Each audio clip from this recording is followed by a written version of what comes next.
L'état de nos sociétés modernes où on laisse peu de temps au temps, la philosophie zen est devenue un concept très à la mode avec ses boutiques, ses salons. L'un a lieu en ce moment à Paris, mais connaissez-vous vraiment le sens du mot zen? Une petite leçon de méditation avec Claudine Gilbert et Alexandre Dupont. Sans un mot, déjà dans le calme et le recueillement, chacun gagne sa place face au mur. En plein Paris, la méditation silencieuse va durer 1 heure. Cela s'appelle faire zazen. Au début, vous respirez tranquillement. Vous laissez l'expiration et l'inspiration s'harmoniser dans un juste va-et-vient. Les pensées qui vont, les pensées qui viennent, laissez-les passer comme les nuages dans le ciel. Certains ont choisi de devenir moines bouddhistes.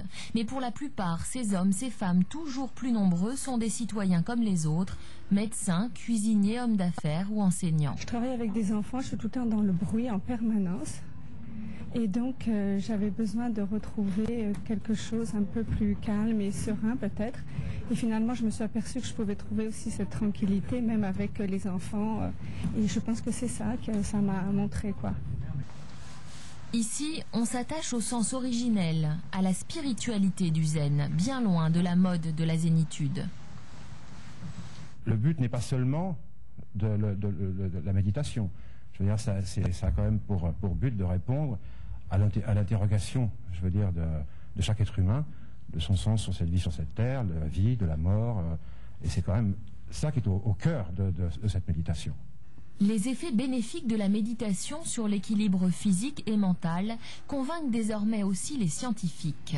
On se rend compte que les gens qui méditent de manière régulière ont une capacité à générer de l'émotion positive en stimulant les zones du cerveau qui créent cette émotion plus facilement que les gens qui ne méditent pas.